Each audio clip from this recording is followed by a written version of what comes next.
মুওয়ান আপনাকে যুক্ত করা হয়েছে, বলেন আপনি। হ্যাঁ, হ্যালো মুওয়ান। আসিফ ভাই। হ্যাঁ, হ্যাঁ, হ্যালো। বলেন। হ্যাঁ, বলেন। হ্যাঁ, আপনারা যে এই যে ইসলাম নিয়ে সমালোচনা করেন, এগুলো তো আপনারা কয়েকটা কারণেই করেন। যেমন ওই যে দাস-দাসী, পরে গোলাম প্রথা, এই কয়েকটা জিনিস নিয়ে তো সমালোচনা করেন। আর বাকি সবকিছু তো ভালো। ওইগুলো কি দেখেন না? ভাই সংশয়.com এ হাজার, হাজার লেখা আছে এই বিষয়ে, হাজার, ভাই হাজার ওগুলো লেখা আছে। আপনি সংশয়টা কথার মিথ্যা মাঝখানে প্রচার কথা না, করছেন। আমি একটা প্রমাণ দেব। কথার মাঝখানে কথা না, কথার মাঝখানে কথা না। কথার মাঝখানে কথা বলবেন না। সংশয়.com এ হাজার, হাজার বিষয় নিয়ে লেখা হইছে, হাজার, হাজার বিষয় নিয়ে। যেমন ধরেন আক্রমণাত্মক জিহাদ। আপনারা আগ বাড়ায় গিয়ে যারা ইসলাম ধর্ম বিশ্বাস করে না, আপনাদের ধর্মটা বিশ্বাস করে না, তাদের উপরে আক্রমণাত্মক জিহাদের মাধ্যমে তাদেরকে জোরপূর্বক ধর্ম গ্রহণ করতে বাধ্য করেন, তাদেরকে জবাই করেন। এই একটা জিনিসই যথেষ্ট একটা মতাদর্শকে জঙ্গি মতাদর্শ হিসেবে ট্রিট করার জন্য। এই একটা, শুধুমাত্র এই একটাই যথেষ্ট। এটাকে সারাক্ষণ ধরে সমালোচনা করা, ২৪ ঘন্টা এই মতাদর্শটা সমালোচনা করার জন্য এই একটা জিনিসই যথেষ্ট। সেটা হচ্ছে ইসলামের আক্রমণাত্মক জিহাদ, জিহাদুত তলব বলে এটাকে। যে কোনো জাতিগোষ্ঠী যদি ইসলাম ধর্ম বিশ্বাস না করে, আপনারা যখন ক্ষমতাপ্রাপ্ত হবেন তখন আপনারা তাদের বিরুদ্ধে আক্রমণাত্মক জিহাদ করবেন এবং তাদেরকে জবাই করবেন। যদি তারা মুশরিক হয় এবং যদি ইসলাম গ্রহণ করতে রাজি না হয়, তাহলে তাদেরকে আপনারা সমূলে পুরো জাতিগত ভাবে তাদেরকে জবাই করে ফেলবেন। নারী এবং শিশুদেরকে গনিমতের মাল হিসেবে দাস-দাসী বানাবেন এবং তাদের সাথে সেক্স করবেন। বাচ্চাদেরকে আপনারা বিক্রিও করে দিতে পারেন। মোহাম্মদ নিজেই যে জিনিসটা করছে, বাচ্চা-কাচ্চাকে বিক্রি করে দিছে এবং নারীদেরকে বাজারে তুলে, তুলে বিক্রি করছেন আপনারা। আপনাদের নবী এটা শিক্ষা দিয়ে গেছে। নবী নিজেও দাস ব্যবসায়ী ছিল, নিজে কেনাবেচা করছে। এই একটা জিনিসই তো যথেষ্ট। এটা যে একটা বর্বর, অসভ্য, মানে নোংরা, অসভ্য, নোংরা একটা ইতর একটা ধর্ম, এটা প্রমাণ করার জন্য শুধুমাত্র এই একটাই যথেষ্ট। আরগুলা যদি বাদও দেই, সবগুলা যদি আমি বাদও দিয়ে ফেলি, এই যে যেমন ধরেন মুরতাদ কতল, আপনারা পেডোফাইলের উম্মত, পেডোফাইল নবীর উম্মত, আপনারা নিজেরাও পেডোফাইল একেকটা। আপনারা যে শিশু মেয়ে বিয়ে করতে চান, শিশুদেরকে বিয়ে করতে চান আপনারা, মানে কি জঘন্য মেন্টালিটি, কি অসভ্য বর্বর ইতর আপনাদের মন মানসিকতা যে আপনারা শিশু পর্যন্ত ছাড়েন না। আপনারা চাইর বিয়ে করতে চান, আপনারা দাসী লাগাইতে চান, দাসী রাখতে চান। বাংলাদেশের এই সভ্য পৃথিবীতে এখন আপনারা দাসী কেনাবেচা করবেন। বাজারে গিয়ে আপনারা দাসী টিপা, টিপা কেনাবেচা করেন। মানে এত জঘন্য কিভাবে হয় একটা ধর্ম? এগুলো মানে তো এখন করা লিমিট। হচ্ছে না, মানে এগুলো তো আমরা করছি না। এগুলো আপনারা করছেন না, এখন তো করতে পারবেন না ভাই। এখন করলে তো মানে অসুবিধা আছে। মানে বিভিন্ন জাতিসংঘ থেকে শুরু করে আন্তর্জাতিক আইন আছে, মানবাধিকার সনদ আছে। এখন তো আপনারা চাইলেও করতে পারবেন না। কিন্তু আপনাদের ইসলামে তো জিনিসগুলো আছে। ইসলাম থেকে তো জিনিসগুলো ভ্যানিশ হয়ে যায় নাই। ইসলামে তো কিয়ামত পর্যন্ত জিনিসগুলো আছে। এখন একটা হইলো আপনাদের মতাদর্শের ভিতরে আছে, আর একটা হইতেছে আপনারা করতে পারতেছেন না। মনে করেন আপনাদের ধর্মে আছে মুরতাদদেরকে কতল করা, তাই না? না, বাংলাদেশে তো আপনারা মুরতাদদেরকে প্রকাশ্যে ধইরাই না জবাই করতে পারতেছেন না। এইজন্য আপনারা চিপায় চাপায় করেন, চিপায় চাপায় লুকায় ছাপায় করেন। কিন্তু আপনারা প্রকাশ্যে করতে, যেদিন আপনারা শরীয়ত কায়েম করতে পারবেন বিভিন্ন দেশে, তখন আপনারা প্রকাশ্যে করতে পারবেন। তখন আপনারা বুক ফুলায়া, বুক চিতায় আপনারা নাস্তিকদের ধইরা আনবেন আর জবাই করবেন, কল্লা কাটবেন। আপনারা এইগুলা চান, আপনারা চান বাংলাদেশ পৃথিবীর মানে সারা পৃথিবীতে ইসলামের শরীয়ত কায়েম করতে আপনারা চান এবং মুরতাদদেরকে আপনারা এইভাবে জবাই করতে চান। এখন আচ্ছা ভাই।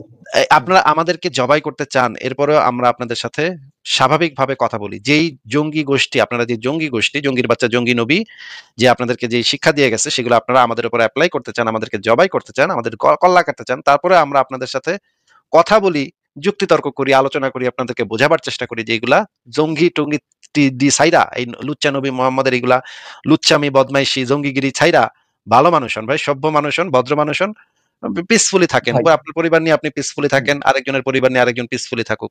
আপনার দরকার কি যে আরেকজনের উপরে জোর জবরদস্তিমূলক ভাবে আপনার ধর্মটা তার উপরে চাপায় দেয়? এটা দরকার কি আপনার?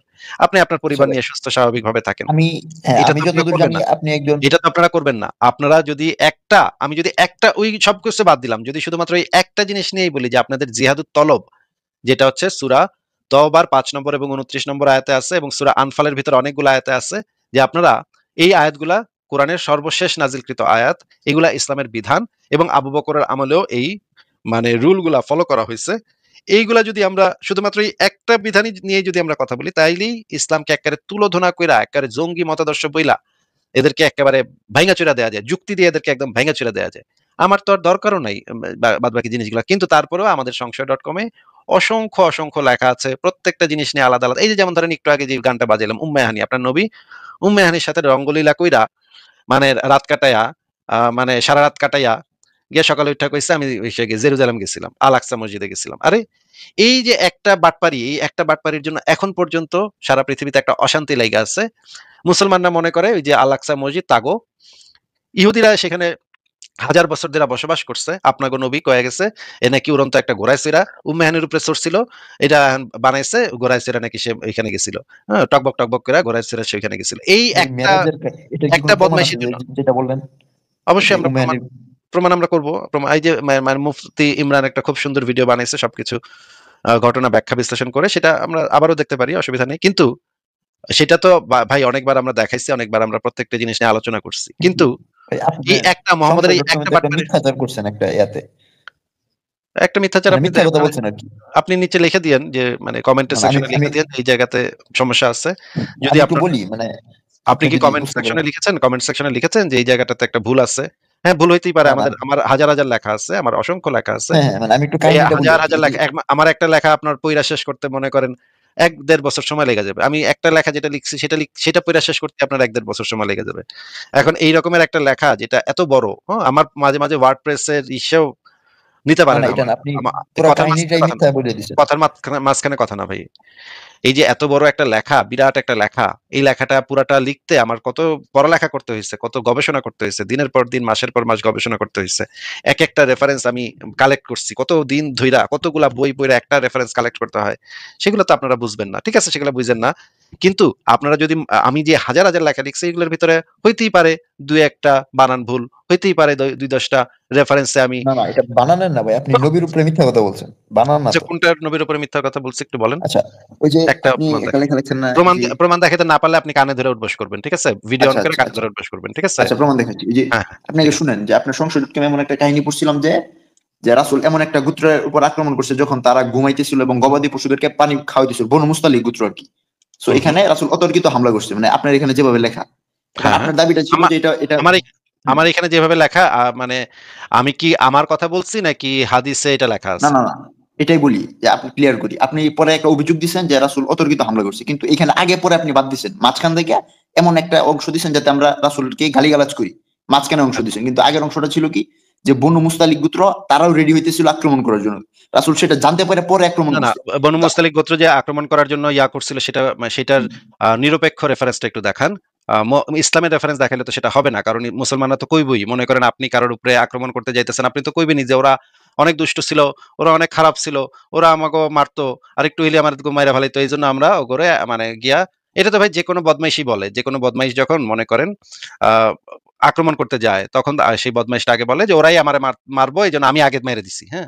যেমন ধরেন আমেরিকা যখন ইরাকে যখন অ্যাটাক করলো তখন আমেরিকার প্রেসিডেন্ট একটা কথা বলছিল যে ইরাক একটা অস্ত্র বানাইতেছে, এমন একটা অস্ত্র বানাইতেছে যেটা তারা মারতো আমাদের মানে পারমাণবিক অস্ত্র প্রক্রিয়া শুরু করছিল ইরাক। এইজন্য এই অজুহাত দিয়ে আমেরিকা ইরাকে আক্রমণ করলো। ইরাকে আক্রমণ করাটা ইরাকে একদম ভেঙে চুরে দিছে। ইরাকটাকে পুরা ভেঙে চুরে দিছে। এই জিনিসটা যদিও পরবর্তীতে খুঁজে পাওয়া গেল না যে কোন জায়গায় সেই মানে মারণাস্ত্র ছিল, সেটা কোথাও পারমাণবিক অস্ত্রের যে সেটা তো কোথাও খুঁজে পাওয়া গেল না। এই যে একটা মিথ্যা অজুহাত দেখায়া যে আমেরিকা যখন ইরাক আক্রমণ করলো, এইটা তো ছিল আমেরিকার একটা স্ট্র্যাটেজি যে ওরা আমাগো করতো এইজন্য আমরা আগে আক্রমণ করি। এমনকি বাংলাদেশে যে স্বাধীনতা যুদ্ধ, সেই স্বাধীনতা যুদ্ধের সময় পাক বাহিনী একই অজুহাত দিছিল যে বাংলাদেশের মুক্তিযোদ্ধারা ভারতীয় সেনাবাহিনীর চক্রান্তে তারা অস্ত্র-শস্ত্র গোপনে এখানে মজুত করতেছে। এইজন্য আমরা গিয়ে আকবারায় গিয়া ওগরে খতম করছি। ওগরে মানে দুষ্কৃতিকারী ভারতীয় মানে জঙ্গি গোষ্ঠী, ভারতীয় উগ্রতাবাদী এদেরকে আমরা ওইখানে গিয়া পিড়াইছি। কিন্তু আমরা যদি নিরপেক্ষভাবে যদি জিনিসটা যাচাই করতে পারি তখন আমরা বুঝতে পারবো যে হ্যাঁ, কোন একটা নিরপেক্ষ মাধ্যম থেকে আমরা জানতে পারতেছি যে হ্যাঁ, ওরা আসলেই এই কাজটা করতেছিল। তাহলে তো আপনি যদি আমাদেরকে কোনো রেফারেন্স দেন সেটা তো ইসলামের রেফারেন্স হইলে হবে না ভাই। ১ নম্বর কথা হচ্ছে কারণ হচ্ছে ইসলামের লোকেরা তো এই কথা কইবই যে ওরা আমাগো বিরুদ্ধে চক্রান্ত করতেছিল এজন্য আমরা গিয়ে আকবারে করে মেরে লাইছি। সবাইরে মাইরা ওদের মা বেটিকে গনিমতের মাল বানাইছি। এটা তো হইলে হবে না ভাই। আপনি আমাদেরকে যেকোনো একটা নিরপেক্ষ রেফারেন্স থেকে দেখান যেই রেফারেন্সটা হইতে হবে নিরপেক্ষ, সেটা কোনো মুসলিমের লিখিত হইলে তো হবে না। নিরপেক্ষ জায়গা থেকে যে হ্যাঁ, বনু মুস্তালিক আসলেই মুহাম্মদের উপরে আক্রমণ করার জন্য, মুহাম্মদের সেনাবাহিনীর উপর আক্রমণ করার জন্য কোনো একটা চক্রান্ত করতেছিল বা কিছু একটা করতেছিল, সেটা একটু দেখান ভাই। কোনো সমস্যা নাই। আপনি আমাদেরকে ভুল ধরায় দিবেন, আমরা আপনার কাছ থেকে শিখে নিব। ভাই এটা অসুবিধা নেই। তো অসুবিধা কি? হ্যাঁ, আপনি আমাদেরকে সেই নিরপেক্ষ সোর্স থেকে একটা রেফারেন্স দেখাইবেন যে বনু মুস্তালিক গোত্র এই কাজটা করতেছিল। দেখান ভাই। ভাই নিরপেক্ষ সোর্স তো পসিবল না, কারণ এটা ও মুসলমানদের গণমাধ্যম। ও নিরপেক্ষ সোর্স পসিবল না, তার মানে আপনি মুসলমানগর যারা আক্রমণকারী তাগর রেফারেন্স নিয়ে আইবেন আমার কাছে যে ভাই দেখেন ভাই আমাগো আচ্ছা, মুসলমান যোদ্ধারাই হ্যাঁ, কইছে, যেই যোদ্ধারা আক্রমণাত্মক জিহাদ করছিল, আমাগো মুসলমান যোদ্ধারা যারা আক্রমণাত্মক জিহাদ কইরা বনু মুস্তালিক গোত্ররে কচুকাটা করছিল ঘুমের রাতের অন্ধকারে, তাদেরকে আক্রমণাত্মক জিহাদ করে তাদেরকে কচুকাটা করছে এবং তাদের মা বেটিকে গনিমতের মাল বানাইছি আমরা। আমাগো রেফারেন্স দিয়া আমরা প্রমাণ করব আসলে বনু মুস্তালিকি দুষ্ট ছিল, বনু মুস্তালিকি খারাপ ছিল, এই জন্য আমরা আকবরে গিয়ে আক্রমণ করছি। আপনি মুসলমানদের রেফারেন্স চাই না এটা প্রমাণ করবেন। ভাই আপনারা কি মানে একটু কি বোধ বুদ্ধি নাই, একটু কি মাথায় কি ঘিলো টিলো নাই আপনাদের যে এটা মুসলমানদের রেফারেন্স দ্বারা এটা প্রুফ হয় না? মানে আপনি মুসলমানদের কি কোনো রেফারেন্স, কাফেরের রেফারেন্স চাচ্ছেন?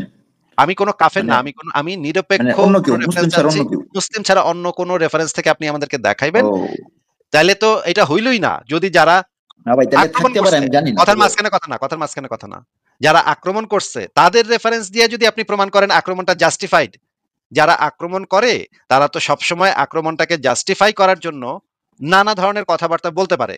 আপনি কি এটা বোঝেন না? মনে করেন আপনার বাসায় একটা হিন্দু মনে করেন আজকে ভারত বাংলাদেশে আক্রমণ করলো, হ্যাঁ, বাংলাদেশে আক্রমণ কইরা বাংলাদেশের অনেক মানুষ মেরে ফেললো, ঠিক আছে? কথাটা বুঝছেন? চিন্তা করেন, মগজটারে একটু খাটান। মনে করেন ভারত আজকে বাংলাদেশে আক্রমণ করে বাংলাদেশের অনেক মানুষ মেরে ফেললো। এখন ভারতের তো জাতিসংঘে গিয়া বা বিভিন্ন মানবাধিকার সংগঠনে গিয়া ভারতের তো একটা অজুহাত দেওয়ান লাগবো, তাই না? যে অজুহাত না দিলে তো সেটা তাদের যে আক্রমণটা সেটা জাস্টিফাইড হয় না। আপনি কি মনে করেন যে ভারত এরকমের একটা অজুহাত দিবে না যে বাংলাদেশের ভিতরে ওরা চক্রান্ত করতেছিল আমাগরে সবাইরে মেরে ফেলার, আমাগো ভারতীয় সবাইরে মেরে ফেলার একটা খুব গভীর চক্রান্ত চলতেছিল, এটা আমরা আগেই জাইনা লাইছি, জাইনা গিয়া ওগরে মানে একটা দুইকা সবাইরে মেরে লাইছি। এই রকমের কাজ কি ভারত করবে না? হ্যাঁ ভাই, হ্যাঁ। এরকম করাটাই কি খুবই স্বাভাবিক কাজ না, যেটা সারা পৃথিবীতে হয়ে আসতেছে শতাব্দীর পর শতাব্দী, হাজার বছর ধরে এই ঘটনাই ঘটে আসতেছে। যে কোনো আক্রমণাত্মক বাহিনী যখন আক্রমণটা করে একটা আরেকটা জনগোষ্ঠীর উপরে, তখন তারা তাদের আক্রমণটাকে জাস্টিফাই করার জন্য নানা ধরনের কল্পকাহিনী তৈরি করে। কিন্তু আমরা সেই কল্পকাহিনীগুলো সত্য নাকি মিথ্যা এইটা যাচাই কখনো সেই আক্রমণাত্মক বাহিনীর রেফারেন্স থেকে আমরা চেক করি না, আমরা চেক করি নিরপেক্ষ মাধ্যম থেকে। যেমন ভাই পাক কি বাহিনীর কি আসলে রেফারেন্স দিলে থেকে, হবে? পাক বাহিনীর রেফারেন্স থেকে আমরা কখনো এই জিনিসটা বুঝতে পারবো না যে পাক বাহিনী যদি বলে যে ভারতীয় চক্রান্তকারীরা মুক্তিযুদ্ধ করছে, বাংলাদেশ স্বাধীন করে দিচ্ছে, এইটা পাক বাহিনীর রেফারেন্স থেকে কোনো কিছু প্রুভ হবে না। আমাদের দেখতে হবে এই বাংলাদেশে তখন কি কি নিরপেক্ষ সোর্স ছিল, যে আন্তর্জাতিক মিডিয়া ছিল, সাংবাদিকরা ছিল, আন্তর্জাতিক জাতিসংঘ ছিল এবং অন্যান্য যে মানে গোষ্ঠীগুলো ছিল, তারা এই বিষয়ে কি রিপোর্ট দিচ্ছে, তাদের রিপোর্ট থেকে আমরা জানতে পারবো যে আসল ঘটনাটা এখানে কি ঘটছিল। পাক আচ্ছা বাহিনী ভাই, যে আমি আগ প্রমাণ, বাড়ায়, কথার মাঝখানে কথা না, পাক বাহিনী যে জি। আগ বাড়ায় এখানে ঢুইকা গণহত্যা চালাইছে সেটা সেইখান থেকে আমরা প্রুফ করতে পারি। পাক বাহিনীর বক্তব্য বা পাক বাহিনীর স্টেটমেন্ট থেকে তো আমরা এখানে কি ঘটছে সেটা আমরা বুঝতে পারবো না। পাক বাহিনী তো কইবই, পাক বাহিনীর কাজই হইতেছে যে পাক বাহিনী এখানে একটা গণহত্যা চালাইছে, সেটাকে জাস্টিফাই করার জন্য পাক বাহিনী নানা ধরনের কল্পকাহিনী, নানা ধরনের মিথ্যা কথা, নানা ধরনের বানায় বানায় ধুনফুন এগুলা কইব। এটা খুবই স্বাভাবিক, পৃথিবীর সমস্ত সেনাবাহিনী এই কাজ করছে। দ্বিতীয় বিশ্বযুদ্ধের সময় হিটলারও একই কাজ করছে। হিটলারের একজন প্রচার মন্ত্রী ছিল গোয়েবলস, সে যেটা করত প্রতিদিন সংবাদপত্রে বিবৃতি দিত এবং প্রতিদিন তারা ইহুদিদের বিরুদ্ধে, ইহুদিরা চক্রান্ত করতেছে জার্মানির বিরুদ্ধে, ইহুদিরা এইটা করতেছে সেটা করতেছে, এগুলা নিয়ে প্রত্যেক দিন প্রোপাগান্ডা চালাইতো, যেন তাদের ইহুদিদেরকে হত্যা করাটা তাদের জন্য জাস্টিফাইড একটা কাজ হিসেবে দেখানো যায় সারা পৃথিবীর কাছে। এই জন্য তারা প্রতিদিন ইহুদিদের বিরুদ্ধে বিষেধাগার করত। এইটা বর্তমানেও আমেরিকার যে ডোনাল্ড ট্রাম্প, সেই ডোনাল্ড ট্রাম্প একই কাজ করতেছে, যে আহ বিভিন্ন বাইরে থেকে যারা ইমিগ্রেন্ট আসছে তাদের বিরুদ্ধে নানা ধরনের প্রচারণা চালাইতেছে যে তারা মানে ড্রাগস এর বিজনেস করে, এটা করে সেটা করে। কারণ কি? কারণ হচ্ছে সামনে এমন একটা পরিস্থিতি আসতে পারে যে আমেরিকা থেকে সব মানে ইমিগ্রেন্টদেরকে বের, এবং শুধু আমেরিকা না, এটা এটা পুরা ইউরোপেই এই ধরনের ঘটনা ঘটতেছে, নানা ধরনের ঘটনা ঘটতেছে, যে ইউরোপ থেকে ইমিগ্রেন্টদেরকে বাইর করে দেওয়ার একটা খুবই শক্তিশালী স্রোত এখন, জনসমর্থন এখন তৈরি হচ্ছে। কারণ এই মুসলমানরা বিভিন্ন জায়গায় গিয়ে এমন জঙ্গিগিরি করছে, এমন বদমাইশি করছে, এই কারণে ইউরোপের মানুষ, আমেরিকার মানুষ এখন বিরক্ত হয়ে গেছে। এখন তারা বলতেছে, এখন তারা দোষারোপ করতেছে, এই দোষারোপ গুলা তারা এমনকি বানায় বানায় তারা দোষারোপ করতেছে। এখন আমরা তো এই জায়গা থেকে কোনো ডিসিশনে যাইতে পারবো না যে আসলে ইমিগ্রেন্টরা কোনো খারাপ, আসলেই খারাপ না না খারাপ, সেটা তো আমরা ডোনাল্ড ট্রাম্পের বক্তব্য থেকে তো আমরা সেই জিনিসটা যাচাই করতে পারবো না। আমাদের নিরপেক্ষ সোর্স লাগবে, নিরপেক্ষ মাধ্যম লাগবে, হ্যাঁ যেখান ভাই, থেকে আমরা সোর্স দেখতে দিচ্ছি। পারবো। হ্যাঁ, তাহলে আচ্ছা, সোর্সটা দেন। নিরপেক্ষ আচ্ছা একটা জায়গা থেকে সোর্স, হ্যাঁ। সোর্সটা দেন। হ্যাঁ। প্রথমত এই সোর্সটা আমি এখন একটু ঘাটাঘাটি করলাম। পরে আমি একটা সোর্স পাইলাম, ChatGPT রে জিজ্ঞাসা করলাম। সে বলল যে অমুসলিম বা নিরপেক্ষ ঐতিহাসিক সূত্রে বনু মুস্তালিক অভিযানের উল্লেখ। উইলিয়াম, উনি বিখ্যাত স্কটিশ ইতিহাসবিদ ও না, না, ইসলাম উইলিয়াম সমালোচক। উনার বয়স, উনি কত সালে জন্ম? উনি 1858 মনে হয় লন্ডনে। 1858 সালের বেটা ওই এত আগের ইতিহাস জানলো কেমনে? এটা তো ইতিহাস পড়ছে, উনি তো ওই সময় জীবিত আরে ছিলেন ইতিহাস না। মানে পড়লে আপনি সে তো, আরে বেকুব, মানে প্রাইমারি সোর্স তো দিতে হবে। আরে, প্রাইমারি সোর্স কি এটার? মনে করেন আমি আজকে আচ্ছা, একটা কথা হুম, কইলাম, হ্যাঁ? আমি আজকে একটা কথা কইলাম। আমি তো কোনো না কোনো জায়গা থেকে এই জিনিসটা জানছি। মনে করেন আমি আজকে এটা কইলাম আলেকজান্ডার দি গ্রেট একদিন আ ছাদ থেকে লাফ দিছিল। এই কথাটা যদি আমি বলি, আমি যত বড় জ্ঞানী গুণী ব্যক্তি হই না কেন, আমার কথার তো একটা প্রাইমারি সোর্স দিতে হবে। নাকি? বা এটার সোর্সটা আপনি একটা জিনিস ভাবেন যে বনু প্রাইমারি মুস্তালিক সোর্স এটা তো, কারে বলে? প্রাইমারি সোর্স কারে বলে এটা বুঝেন?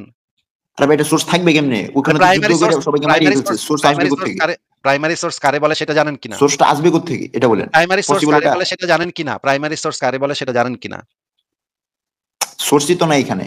কারণ যে যদি মুসলিমরা তো আপনার কাছে এখানে অ্যাটাক সোর্স না কইরা থাকে সবাইকে তাহলে, মাইরাই ফেলছে। তো যদি সোর্স না থাকে জীবিত তাহলে মানে আপনি এই আপনার অমুসলিমকে বর্ণনা করবে কে? সোর্সই তো আপনার নাই। দাবি, সবাই তো তাহলে তাহলে তো আপনার দাবিটা ভ্যালিড থাকে না যদি আপনার কাছে প্রাইমারি সোর্স না থাকে। যদি বলেন যে আমার কাছে কোনো প্রাইমারি সোর্স নাই, তাহলে তো আপনার দাবিটা টেকে না। কারণ যৌক্তিকভাবে প্রত্যেকটা আক্রমণকারী বাহিনী তো যাদের উপর আক্রমণ করছে তাদের বিরুদ্ধে নানা ধরনের কথাবার্তা বলে, এটা তো খুবই স্বাভাবিক জিনিস।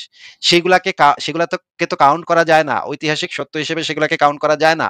কারণ এটা একটা ন্যাচারাল টেন্ডেন্সি, যারা আক্রমণকারী বাহিনী তারা যাদের উপর আক্রমণ করছে তাদের সম্পর্কে নানা ধরনের কাল্পনিক গালগপ্প তৈরি করে যেন তাদের আক্রমণটাকে তারা জাস্টিফাই করতে পারে। এটা তো খুবই স্বাভাবিক ব্যাপার। তাহলে তো আপনার হ্যাঁ, এটা দাবিটা তো টিকতেছে না। হুম। না, না। আপনি যে দাবিটা করছেন সেই দাবিটাকে তো আপনি প্রমাণ করতে পারছেন না যে আমি ভুল লিখছি বা আমি মিথ্যা কথা লিখছি। আমরা না হাদিসে আপনি দেখতে পাচ্ছি, হ্যাঁ, হাদিস থেকে দেখতে পাচ্ছি অতর্কিত আক্রমণ, ইসলামে অতর্কিত আক্রমণ বৈধ। আমরা একটু হাদিসটা দেখি, আমরা একটু হাদিসটা বের করে দেখবো না এখন। এখানে কাহিনীটা হচ্ছে আপনার কথার মাঝখানে বনু কথা বলেন না ভাই। কথার না, না আমি মাঝখানে শেষ কথা না। করি ভাই বুঝেন, না, না, নাহলে কথার তো মাঝখানে কথা ক্লিয়ার না। হবে না। কথার মাঝখানে কথা না। কথার মাঝখানে কথা না। আমরা একটু আচ্ছা, আচ্ছা। হাদিসটা দেখি যে এখানে যে জিনিসটা বলা হচ্ছে, আ আচ্ছা, এটা একদম সহিহ মুসলিমের হাদিস। এখান থেকে একটা বিধান প্রবর্তন হইছে। ইসলামের একটা বিধান তৈরি হইছে এখান থেকে। বিধানটা আমরা উপরে পড়ি। মাওয়ান ভাই আপনি বিধানটা একটু আমাদেরকে পড়ে শোনান। কিতাবুল জিহাদ ওয়াসিয়ার, জিহাদ ও সফর অভিযানের সংক্রান্ত বর্ণনা। হুম, যে পড়েন। কাফিরদের কাছে ইসলামের দাওয়াত আহ্বান পৌঁছেছে তাদের উপর অতর্কিত আক্রমণ করা বৈধ। আচ্ছা, এটার মানেটা একটু আমাদেরকে বুঝায় দেন। এটা কি হাদিস কোনো? এটা হাদিস গ্রন্থ, একদম সহিহ মুসলিম হাদিস গ্রন্থ থেকে আমি আপনাকে বই খুইলা দেখাচ্ছি। আপনি একটু একটু আমাদেরকে এই লাইনটার হাদিসের নাম্বারটা অর্থটা, দিন তো, মানে কত আপনি নম্বর হাদিস? সবই দেব। আপনি আগে এই লাইনটার অর্থটা একটু আমাদেরকে বুঝায় দেন। আচ্ছা, যে কাফেরের কাছে ইসলামের দাওয়াত পৌঁছেছে তার উপর অতর্কিত আক্রমণ করা বৈধ। মানে হুম, যার কাছে ইসলামের দাওয়াত একবার হলেও গেছে, এখন তার উপর অতর্কিত আক্রমণ করা বৈধ। তাই এটার এখানে মানে আপনি এটা তো ভাই এখানে যা লেখা হ্যাঁ, আছে শুধু সেটা কইতাছেন। আপনি আমাদেরকে বুঝায় দেন। উদাহরণ দিয়ে বুঝায় দেন। আমি বুঝিয়ে দিই। হ্যাঁ। এই সেম লেখাটার আপনি আরবি ট্রান্সলেট করলে এখানে অতর্কিত শব্দটাই আসবে না। আপনি আচ্ছা, এইটা সেটা তো আসবেই না। অতর্কিত শব্দ তো বাংলা শব্দ। এটা আরবির ভিতরে আসবে কেমনে? বেকুবের হ্যাঁ, মতো হ্যাঁ। বলদের মতো কথা বলেন না ভাই। আরে ভাই বলদের আরবি মতো একটা শব্দের বলদের অনেকগুলো মতো অর্থ। বলদের মতো কথা না বইলা, এটা হচ্ছে ইসলামিক ফাউন্ডেশন থেকে প্রকাশিত। যারা এই অনুবাদটা করছে তারা আপনার আমার থেকে হাজার লক্ষ গুণ ভালো আরবি জানে। আপনি কোথাকার সুনাহাগা থেকে উইঠ্যা আসা মানে মানে পাগল। আপনি এই আরবির ভুল ধরতে গিয়া নিজেরা হাস্যকর প্রমাণ করেন না। আপনার যদি এইখানে মনে হয় যে এখানে ভুল লিখছে, তাহলে আপনি ইসলামিক ফাউন্ডেশনে একটা চিঠি লিখেন যে দেখেন আপনাদের গ্রন্থে এই জায়গায় এই শব্দটাতে একটা ভুল লেখা আছে, এটা আপনারা ঠিক করেন। তাইলে যখন তারা ঠিক করবে একটা নতুন এডিশন বাইর করবে এবং উপরে লিখে দিবে যে আগের অনুবাদে এই লাইনে ভুল ছিল, আমরা সংশোধন করে নিলাম। যখন নতুন বই বাইর হবে তখন আপনি নতুন বইটা আমাদের কাছে নিয়ে এসে দেখেন যে ভাই দেখেন এই যে আগের অনুবাদে ভুল ছিল, আমি ঠিক করে আনছি দেখেন। তখন আপনার কথাকে, যেহেতু আপনি একটা রেফারেন্স দিয়ে আমাদেরকে তখন বলবেন, তখন আপনার কথাকে আমরা অ্যাকসেপ্ট করব, যেহেতু আপনার কথার সপক্ষে একটা রেফারেন্স আচ্ছা আছে, জান, এটা একটা মানলাম। আচ্ছা, আচ্ছা, ভ্যালিড মেনে নিলাম ভ্যালিড এটা। প্রুফ আছে। কথার মাঝখানে কথা না। আপনার হুম। কথার একটা ভ্যালিড প্রুফ যদি আপনি তখন দেখাইতে পারেন যে হ্যাঁ, ইসলামিক ফাউন্ডেশন, আমি আপত্তি করছিলাম, ইসলামিক ফাউন্ডেশন আমার আপত্তিটাকে গবেষণা করছে, অ্যানালাইসিস করে দেখছে এবং আমার দাবির সপক্ষে প্রমাণ পায় তারা এই জিনিসটা সংশোধন করছে। দেখেন ভাই, এই যে বইতে তারা সংশোধনী দিচ্ছে। তখন আপনার কথা আমরা অবশ্যই অ্যাকসেপ্ট করব। কিন্তু আপনার আচ্ছা, মতো একটা সুনাহাগা যাই যেখান থেকে সেখান থেকে উঠে আসছেন, আইসা যদি কন যে ইসলামিক ফাউন্ডেশন এই অনুবাদে ভুল করছে ভাই, আপনার মুখের কথা তো কোনো রেফারেন্স না ভাই। আমি যেটা দেখাচ্ছি, যে বইটা থেকে দেখাচ্ছি, সেই বইটা একটা রেফারেন্স বুক। এটা সহিহ মুসলিম গ্রন্থ, ইসলামিক ফাউন্ডেশন থেকে প্রকাশিত। এটা একটা ভ্যালিড রেফারেন্স বুক, যেটা আচ্ছা আমি পড়ছি, দিয়া পড়ছি। যে কেউ হ্যাঁ, হ্যাঁ, গবেষণা করতে ক্লিয়ার, পারে। ক্লিয়ার। বলদের মতো কথার মাঝখানে কথা বলেন না। আমি যেটা দেখাচ্ছি সেটা একটা রেফারেন্স বুক, যেটা দ্বারা গবেষণা চলবে, যেটা দ্বারা অ্যানালাইসিস চলবে, যেটা দ্বারা ইসলামের হুকুমত প্রতিষ্ঠা হবে, যেটা দ্বারা ইসলামের যে ফিকা সেটা তৈরি হবে, যেটা দ্বারা ইসলামের আইন বিচার ব্যবস্থা তৈরি হবে। আমি যেইটা দেখাচ্ছি, যে বইটা দেখাচ্ছি, এটা দ্বারা। কিন্তু আপনার মুখের কথা দ্বারা দুনিয়ার কিচ্ছু যায় আসে না। আপনি যতই মনে করেন এখানে অনুবাদ বলিছে, এই অনুবাদে এইটাই তো হওয়া উচিত ছিল। আপনার মতো সুনাহাগা মানুষের কথার ২ পয়সারও কোনো মূল্য নাই। আপনি যত খুশি মনে করতে পারেন, তা দিয়ে ইসলামের কিচ্ছু যাবে আসবে না, কোথাও কিছু যাবে আসবে না। যাবে আসবে কোনটা দিয়া? যাবে আসবে এই বইটা যেটা আমি দেখাচ্ছি, সেটা একটা ভ্যালিড রেফারেন্স বই। যেটা ইসলামিক ফাউন্ডেশন থেকে বের হওয়া, যেটার একটা অথরিটি আছে। আপনার কথার কোনো ২ পয়সার কোনো অথরিটি নাই। আপনাকে আমি যেই লাইনটা পড়তে বলেছি সেই লাইনটা পড়ে আমাদেরকে বুঝায় দেন ভাই। জি। এখানে বলা হচ্ছে যে আপনার মানে যে কাফেরদের কাছে একবার দাওয়াত পৌঁছেছে তাদের উপর অতর্কিত আক্রমণ করা বৈধ। মানে এই লেখা অনুযায়ী এটাই বোঝা যাচ্ছে যে তাদের উপর আক্রমণ করা যাবে। এই মানে কি? মানে একটু উদাহরণ দিয়ে বুঝান। যে মনে করেন কোনো একটা গোত্র আছে, মনে করেন বাংলাদেশের চাকমারা আছে। চাকমাদের কাছে তো ইসলামের দাওয়াত পৌঁছেছে। এখন হ্যাঁ, তাদের বিরুদ্ধে কি মনে করেন আপনারা খিলাফত প্রতিষ্ঠা করতে পারছেন। এখন তাদের উপর কি অতর্কিত আক্রমণ করাটা বৈধ নাকি করা যাবে না? আপনি বলতে চাচ্ছেন যে একটা দলের কাছে দাওয়াত গেছে, এখন আমি হঠাৎ করে আক্রমণ করতে পারবো কি পারবো না, এটাই তো? এখানে এখানে যেটা আছে অতর্কিত। হ্যাঁ, হ্যাঁ। অতর্কিত আক্রমণ মানে করতে হঠাৎ, পারবেন কি মানে পারবেন কোনো না? অ্যানাউন্স না করে হঠাৎ। হঠাৎ আপনি তখন কইবেন যে, "ভাই এই হাদিসে তো হঠাৎ লেখা নাই, অতর্কিত লেখা আছে। হঠাৎ তো লেখা নাই ভাই। দিল কেমনে না, না, হইব না। ভাই? আপনি আপনি কেন হঠাৎ কইলেন ভাই? এখানে তো অতর্কিত লেখা, হঠাৎ তো লেখা নাই ভাই।" এই যে এই সমস্ত তেনাবাজি যে করবেন, এইজন্য আমি আপনাকে বলে দিচ্ছি যে এখানে অতর্কিত আক্রমণ করতে পারবেন কি পারবেন না? বলেন। হ্যাঁ, পারবো। এই লাইন অনুযায়ী পারবো। পরে আচ্ছা। পড়ি। ঠিক আছে, তারপর আমরা একটু নিচে নামিয়ে দেখি এখানে জি। কি লেখা আছে। এবার আপনি ৪৩৭০ নম্বর হাদিসটা পড়ে শোনান আমাদেরকে। আচ্ছা। শুরু থেকে পড়বো না থেকে? আচ্ছা। রাসূল সাল্লাল্লাহু আপনার আলাইহি সাল্লাম শুরু থেকে পড়েন। শুরু থেকে আচ্ছা। পড়েন। ইবনে আউন রাদিয়াল্লাহু তাআলা আনহু থেকে বর্ণিত। তিনি বলেন, আমি নাফে রাদিয়াল্লাহু তাআলা আনহুকে লিখে পাঠালাম এবং জিজ্ঞেস করলাম, আক্রমণের পূর্বে কাফিরদেরকে ইসলামের আহ্বান জানানোটা কেমন? উত্তরে তিনি আমাকে লিখে পাঠালেন যে এই বিধান পদ্ধতি ইসলামের প্রাথমিক যুগে প্রচলিত ছিল। রাসূল সাল্লাল্লাহু আলাইহি ওয়াসাল্লাম বনী মুস্তালিকের উপর অতর্কিত আক্রমণ করেছেন। তারাও আ তারাও পাল্টা আক্রমণ চালিয়েছিলেন। এ সময় তারা তাদের পশুকে পানি পান করাচ্ছিলেন। ফলে মুসলমানরা তাদের যুদ্ধকারীদেরকে হত্যা এবং নারী ও শিশুদেরকে কয়েদ করে ফেলেছেন। আর সেদিনই বর্ণনাকারী ইয়াহিয়া বলেন, আমার ধারণা জুরাইয়া অথবা নিশ্চিত বলেছেন বিনতুল হারেস মুসলমানদের হাতে পৌঁছেছে। নাফে বলেন, অনুরূপভাবে আব্দুল্লাহ ইবনে উমর রাদিয়াল্লাহু তাআলা আনহু আমাকে হাদিসটি বর্ণনা করেছেন এবং তিনি স্বয়ং সেই যুদ্ধে অংশগ্রহণ করেছেন। আচ্ছা। এখানে যে ১ম এ লেখা আছে, নাফেকে জিজ্ঞেস করলাম যে আক্রমণের পূর্বে কাফেরদের ইসলামের আহ্বান জানানোটা কেমন? উত্তরে তিনি বললেন, এই বিধান পদ্ধতিটি ইসলামের প্রাথমিক যুগে প্রচলিত ছিল যে আক্রমণের পূর্বে তাদেরকে জানায় শুনায় আক্রমণ করাটা ইসলামের প্রাথমিক যুগে ছিল। মানে বর্তমান যুগে আর এটার দরকার নাই। বর্তমান যুগে যেহেতু এইটার মানে আ ইসলামের যে আ মানে দাওয়াত সেটা সবার কাছে যেহেতু পৌঁছে গেছে, সেহেতু তাদেরকে আর আ করার দরকার নাই। তাদেরকে আর জানানোর দরকার নেই। আমরা এখন একটু আ কয়েকটা রেফারেন্স একটু দেখব। এই সহিহ মুসলিমের তো ব্যাখ্যাটাও আমাদের পড়ে দেখা দরকার। ব্যাখ্যাটার ভিতরে নিশ্চয়ই কিছু থাকবে। আমরা একটু ব্যাখ্যাটা পড়ে দেখি। আ দাঁড়ান। আমি একটু বের করতেছি।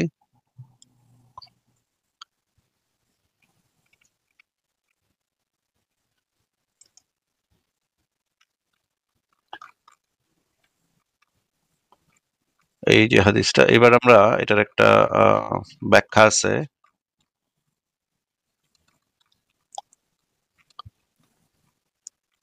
এটার অসংখ্য রেফারেন্স আছে। আচ্ছা না, এটা না। সহিহ মুসলিমের একটা ব্যাখ্যা আছে। ব্যাখ্যা ছিল, আমি একটু বের করতেছি।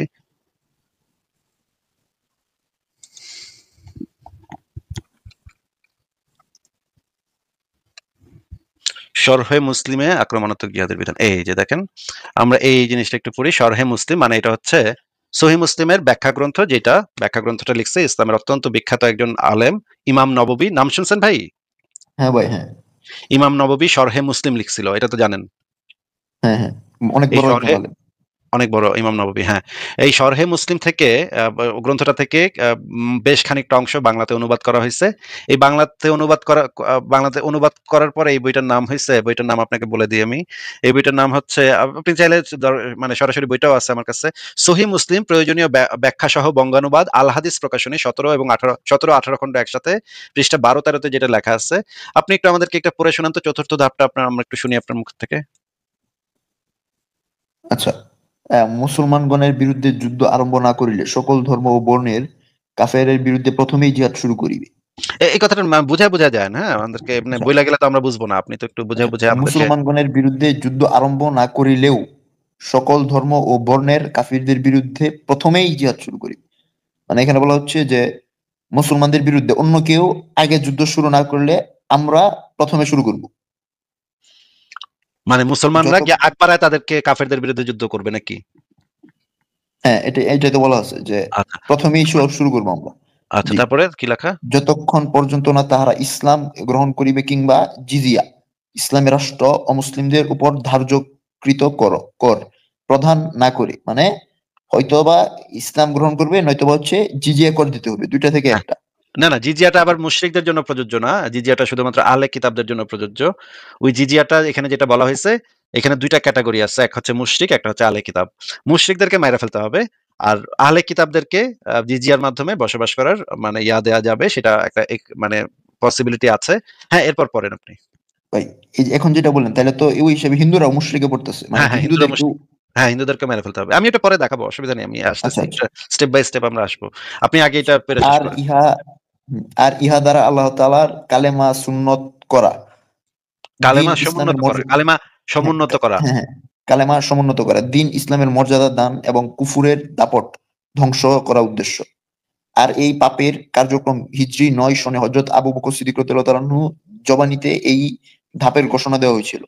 আল্লাহ সুবহানাহু ওয়া তাআলা সূরা তওবার বিস্তারিত বর্ণনা দিয়েছেন, ইরশাদ করেন, অনন্তর যখন হারাম মাসসমূহ অতীত হয়ে যাবে তখন ওই মুশরিকদের তোমরা যেখানেই পাও হত্যা করো এবং ধৃত করো আর অবরোধ করো এবং প্রত্যেক ঘাটির অবস্থান সমূহকে তাদের লক্ষ্য করিয়া বসিয়া যাও।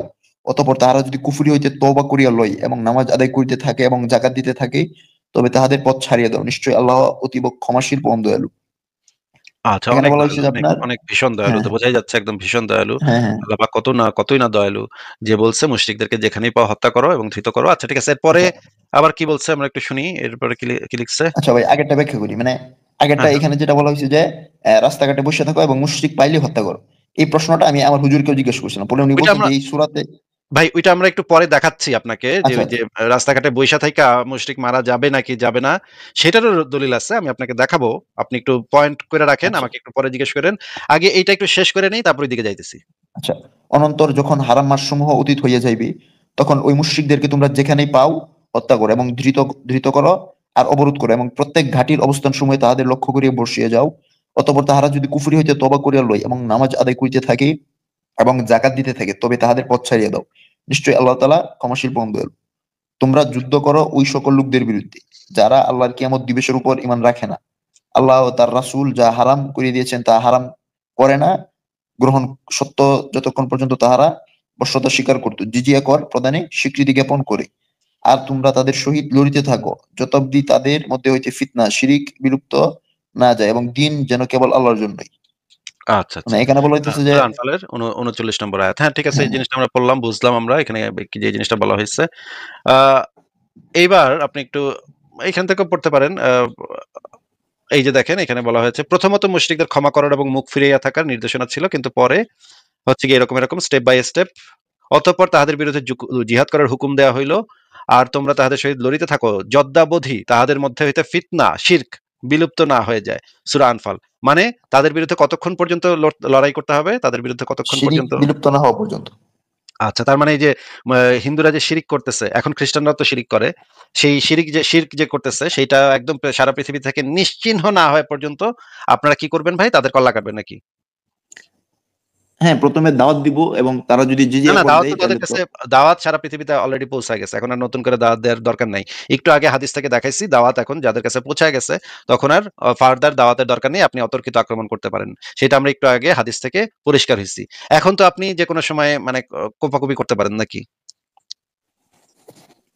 এটা তো ভাই খেলাফত প্রতিষ্ঠা হওয়ার পর, মানে এখন সম্ভব না, মানে এখন যে এখানে সম্ভব যেন, না সেটা আপনি আমাদেরকে দেখায়েন যে এখন সম্ভব না। এটা কোথায় বলা আছে? আমি তো এরকম কোথাও পাই নাই যে এখন সম্ভব না। আ তারপরে আপনার কথা না, যদি আমরা এখন তো ধরেও নেই, আমাদের আপনি এই জিনিসটা দেখাতে পারবেন না যে এখন সম্ভব না। সেটা কোথাও থেকে দেখাতে পারবেন না। যে এটা শুধুমাত্র খেলাফত হইলে তখন প্রযোজ্য, সেটা কোথাও বলা নাই।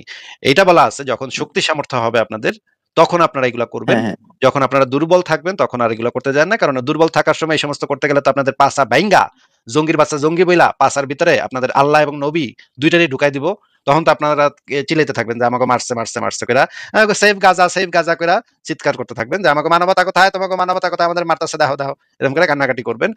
তখন দুর্বল থাকলে তো আর এগুলো প্রযোজ্য হবে না, এটা তো স্বাভাবিকভাবেই বোঝা যায়। কিন্তু এটা অনেক জায়গাতে বলা আছে, দুর্বল থাকার সময় এই সমস্ত এই জঙ্গিবাদী কাজকর্ম করণ যাইব না, যখন আপনারা অস্ত্র শস্ত্র লোকজন এগুলো ভালো জোগাড় করতে পারবেন তখন এইগুলো করতে পারবেন। এটা অনেক জায়গাতে বলা আছে, সেটা ঠিক, কিন্তু খেলাফত হইলে যে এটা করা যাবে এমন কোথাও বলা নেই। আচ্ছা, আমি আপনাকে তাহলে ওই যে জিনিসটা বলতেছিলাম যে আহ মানে ওত পেতে বৈশা থাইকা, রাস্তাঘাটে ওত পাইতা বৈশা থাইকা আপনারা মানে কোপাকুপি করতে পারবেন কিনা সেটা কোথায় বলা আছে, আমি সেটাও বের করে দেখাবো। সবই আমার কাছে আছে ভাই, মানে এমন ভাইবেন না যে এটা আপনি এমন একটা কথা বলছেন, এমন একটা খারাপ কথা বলছেন যেটা ইসলামের নাই, এরকম না। ওই সব খারাপ জিনিস ইসলামের ভিতরে আছে মোটামুটি একদম, কোনো কিছু বাদ রাখে নাই ইসলামের ভিতরে। আচ্ছা, এইটাতে না, এই লেখাটার ভিতরে না, একটু বের করতেছি।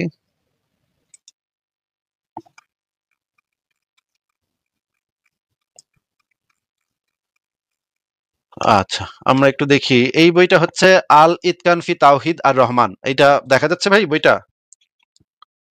হ্যাঁ, দেখতে পাচ্ছি, হ্যাঁ। এই বইটা সরাসরি ইসলাম হাউস থেকে প্রকাশিত। আমি আপনাকে, আচ্ছা, ইসলাম হাউস থেকে আমি আপনাকে বইটা দেখাই, তাহলে আপনার কাছে জিনিসটা আরো আহ, ইয়া হবে যে এই বইটা অত্যন্ত গুরুত্বপূর্ণ বই। দাঁড়ান আমি একটু লিখি।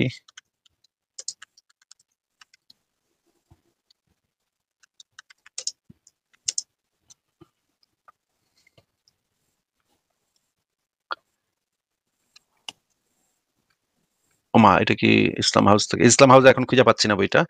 ইসলাম হাউস থেকে এই বইটা আমি দেখানোর পর সরা ফেললো নাকি, এই বইটা আমি ইসলাম হাউস থেকে ডাউনলোড করছিলাম। তো আচ্ছা, ঠিক আছে, ইসলাম হাউস থেকে দেখানো লাগবে না, আমি সরাসরি এই বইটা থেকে দেখাচ্ছি। এই বইটার নাম হচ্ছে আল ইতকান ফি তাওহিদ আর রহমান। এই বইটার লেখক হচ্ছে শায়েখ আব্দুল্লাহ আল মুনির। পৃষ্ঠা নাম্বার 14 থেকে 17 পড়বো এবং 25 থেকে 27 পড়বো। ভাই, এই জিনিসটা একটু আমাদেরকে পড়ে শোনান তো, এখানে কি লেখা আছে? এর দিকে তারপর আকাশের দিকে ইঙ্গিত করে ঝোলালে আপনি আল্লাহর রাসূল। না না রাসূল না, বলল, কোথায় তুমি কি? কোথায় পড়তেছেন? এই যে কাউকে ইসলাম ও গ্রহণ করতে বাধ্য করা, এখান থেকে ও, পড়বেন। আচ্ছা, কাউকে ইসলাম গ্রহণ করতে বাধ্য করা। এই বিষয়টি উপরোক্ত আলোচনার সাথে সংশ্লিষ্ট একটি গুরুত্বপূর্ণ বিষয়। সমস্ত উলামায়ে কেরাম একমত হয়েছেন যে যে সকল কাফের এর সাথে আমাদের কোনো চুক্তি নেই, তা বা জিজিয়া প্রদানকারী জিম্মি কাফের নয়, তাদের হত্যার ভয় দেখিয়ে বা অন্য কোনোভাবে ইসলাম গ্রহণ করতে বাধ্য করা হলে এটা গ্রহণযোগ্য। বা এখানে উনি ভুল লিখছে, ফোর্স করে তো ভুল ইসলামে আনা লিখছে কোনো নাকি, ভুল লিখছে নাকি শুদ্ধ লিখছে সেটা আপনার কাছ থেকে আমরা জানতে চাচ্ছি না ভাই। আপনি যদি কোনো দাবি করেন সেটা আপনি আপনার সপক্ষে দলিল দিয়েন, বই দিয়েন, আমরা বই পড়ে দেখবো না। না না ভাই, আপনি আপাতত এখানে যেটা লেখা আছে সেইটা আপনার কাছে, সেটা আপনি পড়ে শোনাইবেন এবং এখানে যেটা হ্যাঁ, লেখা আছে সেটা কিন্তু বুঝাই দিবেন। আমি আপনাকে দলিল পেশ করতেছি। দলিলে একজন শায়েখ, ইসলাম হাউস থেকে প্রকাশিত একটা বইতে যিনি একজন অভিজ্ঞ, অত্যন্ত গ্রহণযোগ্য একজন আলেম, ভাই, এটা তিনি আপনার কাছে অভিজ্ঞ হইতে পারে ভাই, তিনি সবার কাছে সঠিক তো আর উনি অভিজ্ঞ না। তিনি সঠিক না না, লিখছে নাকি ভুল লিখছে সেটা বাংলাদেশের একটা সুনাহাগা মাদ্রাসার সুনাহাগা ব্যক্তির কাছ থেকে তো আমি জানতে চাই না ভাই। আমি আপনাকে ভাই চুনাহাগা রেফারেন্স তো আপনিও দেখাচ্ছি। কম না, আপনিও তো বুঝছেন না, চুনাহাগা এই যে, আপনি কম। হ্যাঁ, ঠিক আছে, আমি কম নাকি বেশি সেটা দর্শকরাই বুঝতে পারবে, এবং আপনি যে সুনাহাগা দর্শকও তো সেটাও। আপনার মতো চুনাহাগাই, বুঝেন না কেন? এই যে এখন এখন যদি আপনি আরেকবার যদি আপনি বেয়াদবি করেন তাহলে কিন্তু লাথি মেরে বের করবো। আপনাকে 2টা সুযোগ দেওয়া হয়েছে, 3 নাম্বার সুযোগটা আপনাকে দেওয়া হবে না। আপনি এই যে এইখানে যেটা লেখা আছে সেটা পড়ে শোনাইবেন। আপনার যদি কোনো বক্তব্য থাকে, আপনার নিজস্ব মন গড়া যদি কোনো বক্তব্য থাকে, সেই বক্তব্যটা আপনি আপনার পাছার ভিতরে ঢুকায় রাখেন। আপনার মন গড়া যে কোনো বক্তব্য আপনি আপনার নিজের পাছার ভিতরে ঢুকায় রাখেন। যদি আপনি এখানে কোনো বক্তব্য দিতে চান তাহলে রেফারেন্স সহ দিতে পারেন। রেফারেন্স সহ দিলে আমরা সেই বক্তব্যটাকে নিয়ে আলোচনা করব। কিন্তু আপনার যদি নিজস্ব কোনো বক্তব্য থাকে সেটা আপনি আপনার পাছার ভিতরে ঢুকায় রাখবেন। এছাড়া আপনি সেখান থেকে পাছা থেকে বাইর করবেন আপনার নিজস্ব বক্তব্য। আপনাকে আবারও সুযোগ দিচ্ছি, আপনি এইখানে যেটা বলা আছে সেটা আমাদেরকে বুঝিয়ে দেন। আচ্ছা, আমি লেখাটা পড়ে তারপর দলিল দিচ্ছি। ইয়া, তাদের হত্যার ভয় দেখিয়ে বা অন্য কোনোভাবে ইসলাম গ্রহণ করতে বাধ্য করা হলে এটা গ্রহণযোগ্য হবে। অর্থাৎ এই প্রকার ইসলামের অনুপ্রবেশের পর পুনরায় বের হতে চাইলে তাকে মুরতাদ সাব্যস্ত করা হবে এবং হত্যা করা হবে। এই বিষয়ে দলিল হলো রাসূল সাল্লাল্লাহু আলাইহি সাল্লামের কথা, যা আমরা পূর্বে উল্লেখ করেছি, যেখানে বলা হয়েছে, আমাকে আদেশ করা হয়েছে মানুষের সাথে যুদ্ধ করার জন্য যতক্ষণ না তারা বলবে লা ইলাহা। আচ্ছা আচ্ছা, পড়েন পড়েন। জি, যখন তারা এটা বলবে তাদের রক্ত সম্পদ সংরক্ষিত বলে গণ্য হবে। বুখারী মুসলিম। আচ্ছা, তারা যদি লাইলাহ বলে তাহলে তাদের রক্ত এবং হুম, সম্পদটা সংরক্ষিত, আর যদি সংরক্ষিত না বলে বলে, গণ্য। আর যদি না বলে? না, এখানে বললে হচ্ছে আমাদের দায়িত্বে থাকবে তারা আর কি। না, সংরক্ষিত না, আমাদের না, সংরক্ষণ না, থেকে। না, না, না। তাদের শুধুমাত্র যদি তারা বলে তাইলে তাদের যে রক্ত এবং হ্যাঁ, সম্পদটা আমরা প্রোটেকশন দিব। আপনারাই প্রোটেকশন দিবেন না ভাই। আমরা আপ আ মুসলিমরা। আপনারা প্রোটেকশন কাদের থেকে দিবেন? আপনাদের থেকেই তো। হ্যাঁ, এটাই। মানে আপনারা আর তাদেরকে মানে কোপাকুপি করবেন না। কিন্তু তারা যদি এই না, কথাটা না তারা বলে সেফ। তাহলে আপনারা ঠিক আছে, আমরা আরো পরে দেখতেছি আরো কি লেখা আছে। পড়লে আস্তে, আস্তে পড়লে আরো পরিষ্কার হয়ে যাবে। হ্যাঁ, তাদের এই যে তিন পড়েন, হ্যাঁ। তাদের ৩ টি বিষয়ের দিকে ডাকো। তার মধ্যে যেটিই তারা গ্রহণ করুক তুমি সেটি গ্রহণ করো। এই ৩ টি বিষয় হলো ইসলাম, জিজিয়া, যুদ্ধ। আচ্ছা, সুতরাং যুদ্ধের এই জিজিয়াটা হ্যাঁ। মুশরিকদের ক্ষেত্রে প্রযোজ্য হবে না। মুশরিকদের মধ্যে শুধু ইসলাম গ্রহণ আর যুদ্ধ এই ২ টা প্রযোজ্য। আচ্ছা, এখানে আমরা তাহলে আরো পড়ি।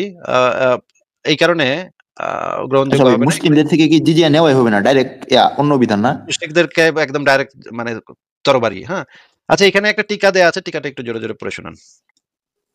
আচ্ছা, ইবনুল আরবি বলেন, একজন মুসলিম যখন এমন কোনো কাফেরের সাক্ষাৎ পায় যার সাথে কোনো চুক্তি নেই, তবে তার জন্য তাকে হত্যা করা বৈধ। ওয়াও! এটা আবার চমৎকার কথা বলছেন তো ভাই। আ ইবনুল আরবি তো একজন ইমাম। আমি যতদূর জানি, যতদূর মনে হ্যাঁ, আছে। হ্যাঁ। একটু আবার একটু পড়েন তো, পইড়া আবার একটু বুঝায় দেন তো এই লাইনটার মানে কি? ভাই উপরে যে লেখা সহিহ বুখারী মুসলিম, এটা কি ওইখান থেকে নেওয়া হইছে? এই যে আপনাকে যেটা বলেছে সেই লাইনটা একটু আবার পড়ে শোনান এবং আমাদেরকে আচ্ছা, বুঝায় দেন। একজন মুসলিম যখন এমন কোনো কাফেরের সাক্ষাৎ পায় যার সাথে কোনো চুক্তিতে নেই, তখন তাকে হত্যা করা বৈধ। মানে এ কোনো বু চুক্তিতে না থাকলে এটা তো আপনি তাকে আমাদেরকে জাস্ট পইড়া শুনাইলেন। আমাদেরকে এবার বুঝায় দেন যে একটা উদাহরণ দিয়ে বুঝায় দেন। মনে করেন আচ্ছা, একটা চাকমা, একটু উদাহরণ আগে দিই, যে ধরেন চাকমা লোকের কথা হ্যাঁ, বলছিলাম। সেই চাকমা লোকটার সাথে আপনার কোনো চুক্তি-টুক্তি কিছুই কোনো নাই। চুক্তি নেই। তখন আমি চাইলে তাকে মারতে পারবো, এটাই তো? এটাই তো কি? এটা এখানে লেখা নাকি? হ্যাঁ, এটাই তো লেখা যে আমি এটা চাইলেই কে তাকে বলছে? এটা মানে কি বাংলাদেশের কোন সুনাহাগা হুজুরে কইছে নাকি ইবনুল আরবি বলছে? ইবনুল আরবি তো অত্যন্ত বিখ্যাত একজন আলেম, প্রাচীন যুগের আলেম। হ্যাঁ, একজন আলেমের একেকজন একেক রকম মতামত। এখন আপনি না, না, একজনেরটা নিছেন। না, একজনের হুম, আলেমের একেক রকমের মতামত না। এরা তো ইসলামের বহির্ভূত কোন বক্তব্য যদি দিত, তাহলে তো এরা ইসলাম থেকে খারিজি হয়ে যেত। এদেরকে হ্যাঁ, এটা ঠিক অন্য আছে। তবে অন্য আলেমরা এই তাদেরকে মতামতের হ্যাঁ, অন্য আলেমরা ভাই তাদেরকে বলত যে এই আলেম হচ্ছে গিয়ে ভুল কথা কইছে। আচ্ছা, আপনি তাইলে ভাই আমাদেরকে ইবনুল দেখায়েন, আপনি আমাদেরকে হুম, তাইলে দেখায়েন রেফারেন্স সহ কোন আলেম এই ইবনুল আরবির এই কথাটাকে ভুল প্রমাণ করছে সেটা আপনি দেখান। ঠিক আছে, আপনার কাছ না থেকে ভাই আমরা আমি একটা রেফারেন্স জিনিস বলি দেখব। যে এই এরপরের লাইনটা পড়েন। এরপরের লাইনটা পড়েন। আচ্ছা ভাই, ইবনুল আরবির এই মতামতের সাথে কি অন্য কোন আলেম সহমত বা একমত পোষণ করে কিনা? মানে এই যে এই আপনি যে জানতে এই চাচ্ছেন? বইটা লিখছে এই যে বইটা লিখছে সেও তো সেই রেফারেন্সটা কোট করছে যে ইবনুল আরবির মানে রেফারেন্স কোট করছে। তার মানে তো আমরা ২ জন বড়, বড় আলেম তো পেয়েই গেলাম খাড়ার উপরে। একজন হইলো ইবনুল আরবি, আরেকজন হচ্ছে এই বইয়ের যে লেখক সে। এবং এই বইটা বের হ্যাঁ, হইছে islamhouse.com থেকে। islamhouse.com হচ্ছে সরাসরি সৌদি সরকার দ্বারা সত্তায়িত একটা প্রতিষ্ঠান, যেখান থেকে ইসলামের উপরে বিভিন্ন ধরনের বই বের করা হয়। ডক্টর আবু বকর হ্যাঁ, মোহাম্মদ জাকারিয়াও পর্যন্ত ইসলাম হাউস থেকে বই বের করে। তার মানে আচ্ছা ইসলাম পড়ি। হাউস হচ্ছে একটা অথেন্টিক পাবলিকেশন, যেখান থেকে ইসলামের যে অথেন্টিক বইগুলা সেগুলা প্রকাশিত হয়। তার মানে জি, আমরা জি। ৩ টা মানে জায়গা সোর্স থেকে পাইলাম যে এই জিনিসগুলা অত্যন্ত গ্রহণযোগ্য অ মানে দলিল। এখন আপনি যদি হ্যাঁ, এর হ্যাঁ। থেকে বেশি দলিল আনতে পারেন তাহলে আপনার কথা আমরা মেনে নিব, অসুবিধা নেই। আপনি একটু পরের লাইনগুলা পড়েন ভাই।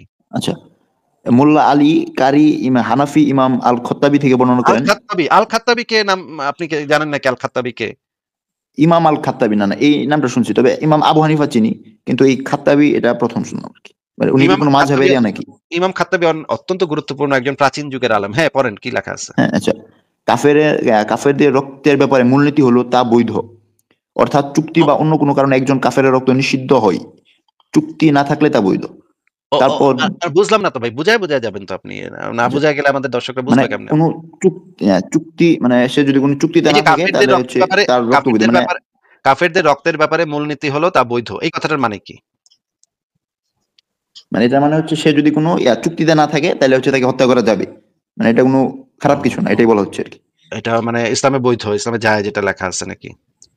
হ্যাঁ। এরপরে কি বলা? কিন্তু এমন কথা তো ভাই বর্তমানে হুজুরদের মুখে শুনি না। কিন্তু আরে বর্তমানের আপনার থেকে হুজুর কি শুনতেছি। মানে বালছাল বলে সেটা দিয়ে তো আমি জানতে চাচ্ছি না তো বর্তমানের হুজুর কি বালছাল বলে। আমি জানতে চাচ্ছি যে এই যেই দলিল আমি পেশ করতেছি সেই দলিলটা হচ্ছে গিয়ে একটা গ্রহণযোগ্য ইসলামের দলিল কিনা, এটা হচ্ছে ১ নাম্বার। ২ নাম্বার হচ্ছে এই হ্যাঁ, দলিলে না যেটা বলা আছে এটাতে কোনো সন্দেহ নাই। কারণ উনারাও অনেক বড়, বড় আলেম। বর্তমানের আলেমদের থেকেও বড়। কোনো সন্দেহ নাই এটাতে। এটাতে কারো কোনো সন্দেহ নাই যে তারা সারা পৃথিবীর সবচাইতে বড় আলেমদের থেকেও বড় আলেম। তারা ইসলাম হ্যাঁ। সম্পর্কে আপনার আমার বাংলাদেশের যেকোনো আলেমের থেকে অনেক ভালো ইসলাম বুঝে। এই বিষয়ে কারোরই কোনো সন্দেহ নাই। তারা যে কথাগুলা বলছে এই কোরআন হাদিসের ব্যাখ্যা এবং কোরআন হাদিস থেকে ব্যাখ্যা বিশ্লেষণ কইরা এই আকীদা গ্রন্থটা লিখছে, এই বিষয়টা তো অবশ্যই অত্যন্ত গুরুত্বপূর্ণ একটা রেফারেন্স। এখন আমি জানতে চাচ্ছি যে এই রেফারেন্সে এই জিনিসগুলো লেখা আছে, আমি কি এগুলা ভাই বানায় বানায় নিজে নিজে তৈরি করছি নাকি, কি বলেন? না না, তাহলে এগুলা তো মানে এগুলা সরাসরি সরাসরি সৌদি প্রকাশনী থেকে যদি এই বইগুলা বের হয়, তাহলে তো সৌদি আরবের যে সালাফি স্কলাররা তারা তো ইসলামের একটা হাইয়েস্ট অথরিটি নাকি? হ্যাঁ হ্যাঁ, না এই সোর্স অথেন্টিক, আপনি যে সোর্সটা থেকে দিলেন এটা অথেন্টিক। তাহলে আপনি যে আমাকে ঢুইকা বললেন যে আমি মিথ্যা কথা লিখছি, বনু মুস্তালিকের উপরে আক্রমণাত্মক জিহাদ, এটা ওরা দুষ্টুমি করছিল, এই জন্য ভাই আমাকে নবী অতর্কিত আক্রমণ করছে, এমনিতে আমাকে নবী করতো না ভাই, ওরা অনেক দুষ্ট ছিল, ওরা গোপনে গোপনে অনেক চক্রান্ত করতেছিল, এই কথাটা যে বললেন, আপনার কথা তো মিলতেছে না আমাদের দলিলের সাথে। আমি দলিলে দেখতেছি যে এটা মানে আমভাবে এই কাজটা বৈধ ইসলামে, এবং তাদেরকে মাইরা ফেলা, তাদেরকে জবাই করা, কতল করা, এগুলো আমভাবে বৈধ। এবং আমভাবে বৈধ হইলে এবং হাদিসের ভিতরে আমরা দেখলাম অতর্কিত আক্রমণটা বৈধ। সব জায়গাতে দেখা যাচ্ছে যে এই জিনিসগুলা ইসলামে আছে। আপনি আমাকে বলছিলেন যে আপনি নাকি আমি নাকি এই জিনিসগুলা মিথ্যা রেফারেন্স দিছি, বা বানায় বানায় নবীকে মানে ইয়া করার জন্য, বেইজ্জত করার জন্য, ইসলামকে বেইজ্জত করার জন্য আমি বানায় বানায় বা মিথ্যাচার করে আগে পরের জিনিস না দিয়ে সেটা দিয়ে দিছি, এমন জিনিস দিছি যেটাতে নবী বেইজ্জত হয়ে যায়। কিন্তু আগের আগের পরের জিনিস আপনি আমাদেরকে দেখাইবেন, দেখায় কিন্তু আগের পরের জিনিস যেটা দেখাবেন সেটা তো দেখাবেন হচ্ছে কি ইসলামের রেফারেন্স থেকে, সেটা তো এই ক্ষেত্রে গ্রহণযোগ্য হবে না, কারণ এখানে একটা আক্রমণাত্মক জিহাদ ঘটছে এবং নারী আচ্ছা এবং ভাই, হ্যাঁ শিশুদেরকে গনিমতের মাল বানানো হয়েছে। এটা তো এই হ্যাঁ ক্ষেত্রে বুঝি যে, গ্রহণযোগ্য হবে না ভাই। হ্যাঁ আপনাকে আমি আপনি, যে জিনিসটা আপনাকে আমি যে জিনিসটা জানতে চাচ্ছি, যে আপনি যে বললেন ঢুইকা যে আমি একটা মিথ্যা রেফারেন্স দিছি, এতক্ষণ রেফারেন্স যেগুলো আমরা দেখলাম সেখান থেকে কি প্রমাণ হইলো যে ইসলামে আগ বাড়ায়া আক্রমণাত্মক জিহাদ আছে নাকি নাই, কি প্রমাণ হলো? আমার কাছে আরো রেফারেন্স হাজার হাজার হ্যাঁ ভাই, না না, কয়েক হাজার হ্যাঁ এটা আছে ভাই, আমি আপনাদের দেখায় ভাই, শেষ করতে পারবো না, কারণ আমি ভাই, আমি এত সময় পাই না, আমি এত সব রেফারেন্স আচ্ছা, দেখাতে গেলে আমার হ্যাঁ কমপক্ষে ১০-১২ ঘন্টা লাগবে, আপনার সাথে তো এতক্ষণ আমি ভাই, বসে কথা বলতে পারবো না। আচ্ছা আমি ভাই, আপনাকে হ্যাঁ এটা কিয়দাংশ প্রমাণ দেখাইলাম হয়েছে যে অত একবারে হামলা ভাই, আছে, এটা প্রমাণ হয়েছে। আপনাকে আমি কিয়দাংশ দেখাইলাম, আমার রেফারেন্সের ভান্ডারের কিয়দাংশ আমি দেখাইলাম। আমি আপনাকে দেখাইতে পারতাম টানা ১৫ দিন আপনার আমি রেফারেন্স দেখাই দিতে পারতাম, হ্যাঁ, আমার এই আচ্ছা সামর্থ্য ভাই, আছে। কিন্তু আমি বলি আমি আপনার সাথে যদি সময় কোনো সংক্ষেপ বড় হুজুরকে সময় বসানো হয়, আপনি কি এমনি বলতে পারবেন? মানে আমি তো এত অবশ্যই কন্ট্রোল করতে পারলাম না। আমি আমি তো যদি আমি তো হুজুরকে নিয়ে আসি তাহলে আমি তো মানে মানে বাংলাদেশের সবচেয়ে বড় হুজুরদেরকে অলরেডি আমি ইনভাইট করে রাখছি ভাই। আপনি আমার ভিডিওটা দেখেন না ইউটিউবে ঢুইকা, আমি যে আবু বকর জাকারিয়া, আব্দুর রাজ্জাক বিন হ্যাঁ ইউসুফ, তারপরে ভাই, এবং কিন্তু বাদবাকি যারা আছে সবাইকে আমি নিমন্ত্রণ জানাইছি, আসেন ছাত্র হিসেবে আমাকে বুঝাই দিয়েন। আমি এটাও বলছি যে মনে করেন ভাই আপনাদের একটা উনারা নাদান তো ছাত্র বুঝতে যাচ্ছেন না যে আপনাকে যদি বোঝানো হয় তাহলে কি আপনি ইসলামে আসবেন? যদি এমন শর্ত দেন তাইলে হচ্ছে যদি ইসলামে বসেন। আমি আসবো নাকি আসবো না সেটা তো ভাই ইম্পর্টেন্ট বিষয় না। ইম্পর্টেন্ট বিষয় হইলো যে এই অভিযোগগুলার জবাবটা জনসম্মুখে দেয়া গেল, এবং হাজার হাজার লোক যারা নাস্তিক হয়ে যাচ্ছে, আপনি ভাই হয়তো জানেন না যে কি পরিমাণ মানুষ নাস্তিক হইতেছে। আমি ভাই ইনবক্সে মানুষের যন্ত্রণায় টিকতে পারি না, হ্যাঁ, এই লোককে কয়, মেইল মেইল করে, ইনবক্সে মেসেজ পাঠায়, অমুকে ভাই আজকে নাস্তিক হয়ে গেলাম, ভাই আজকে এইটা পইরা আমি নাস্তিক হইলাম, এই ভিডিও দেখে নাস্তিক হইলাম, এরকম ইমরান বিন বশিরের ভিডিও দেখে নাস্তিক হইলাম, তারপরে আসাদ নূরের ভিডিও দেখে নাস্তিক ডানা ভাই, বিরক্ত হয়ে যায়, মাঝে মাঝে আমি বিরক্ত হয়ে যাই, আমি মেসেজের উত্তর দিই না এগুলার।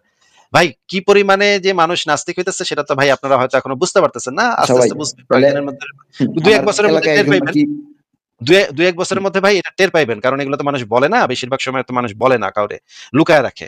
কিন্তু ২-৩ বছরের ভিতরে আপনার টের পেয়ে যাবেন ভাই। এই যে যদি একজন হুজুর আইসা আমার মনে করেন দাঁতটা ভেঙে দিল, দাঁত ভাঙা জবাব দিয়ে গেল, মনে করেন বাংলাদেশের সবচাইতে ভয়ঙ্কর, সবচেয়ে কুলাঙ্গার নাস্তিক তো আসিফ মহিউদ্দিন, তাই না? এটা তো মানে বলতে আর মানে বাকি নাই, সবাই জানে বাংলাদেশের সবচেয়ে কুলাঙ্গার নাস্তিক হচ্ছে আসিফ মহিউদ্দিন। এটারে যদি দাঁত ভাঙা জবাব দেওয়া যাইতো তাহলে কিন্তু বাদ বাকি নাস্তিকটি একটু ইয়া হয়ে যেত, মানে ভয় পায় যেত যে আয় হায় নাস্তিক, আসিফ রেই মানে ইয়া করে দিচ্ছে।